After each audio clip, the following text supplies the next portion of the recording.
Marvel Snap is a fast-paced virtual card game which is available for the mobile phone. I also know that it's available for Steam for the PC. So the reason why you come to see this review is simple. You want to know whether Marvel Snap is fun and is worth your time playing. So let me answer your questions today. And as usual, I'll do the review under 5 minutes because after all, I'm the 5-minute reviewer. Right off the bat, it's important to note that there is no story in Marvel Snap. You just assemble your cards and your deck and then you go. Unlike most other card games, there's no alliance or affinities or limits to deck building, but you just pick any 12 cards from what's available to you and then you go and play. Now, how do you get more cards? Very simple. You just have to complete objectives given to you in your daily missions, and then these missions will give you credits. And these credits you can then use to upgrade your current existing cards, which will then upgrade a meter that will give you a chance to unlock more cards. Of course, if you ever want to quicken the process, you can just spend money so that you get more credits and then you can be higher up the meter and on your way to unlocking even more cards. Now, how do you win a match? It is very straightforward as Marvel Snap has simplified this process. Now, right in front of you, you can see 3 locations on the screen.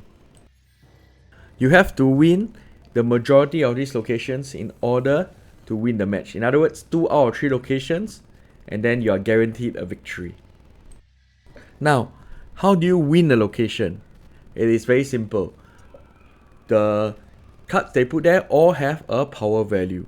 As long as their cumulative power value on your side is higher than the opponent's and the same location, you have considered to have won the location.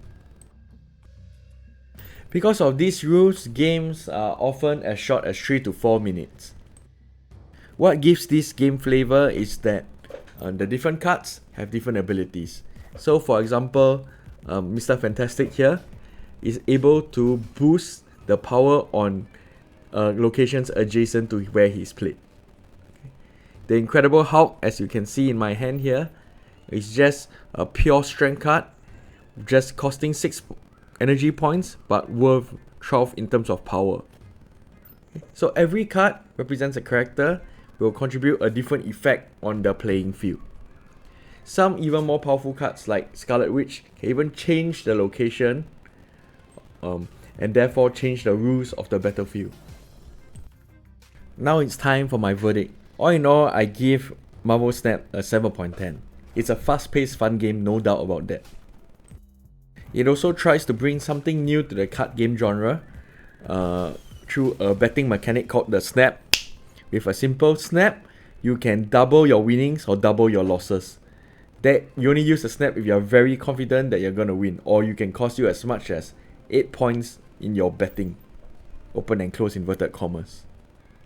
And while I appreciate the fast-paced gameplay, there are some things I take issue with the game. The main thing I take issue with is the deck building. So one thing that the deck building is not so good at is to establish affinities between the different cards. It's not immediately clear that which card is affiliated with which card or has a better effect when played along with another card. This is unlike the similar card game called Marvel Duel, where it's also fast-paced, but at least it's very clear that in the deck building, it's a bit more tactical and strategic, meaning that it's very clear that which cards go together because they all belong to the Captain Marvel affiliation, or they all belong to the Guardians of the Galaxy affiliation. With that, Marvel Snap is still a very enjoyable, simplistic card game. I do prefer Marvel Duel over it because Marvel Duel at least have more thought in the deck building process. Nevertheless, if you are still playing Marvel Snap, I hope you enjoy the game. And do remember to subscribe to the channel to hear more news and opinions about the games. Okay, I'm 5-minute reviewer and this is me signing off, and have a Merry Christmas.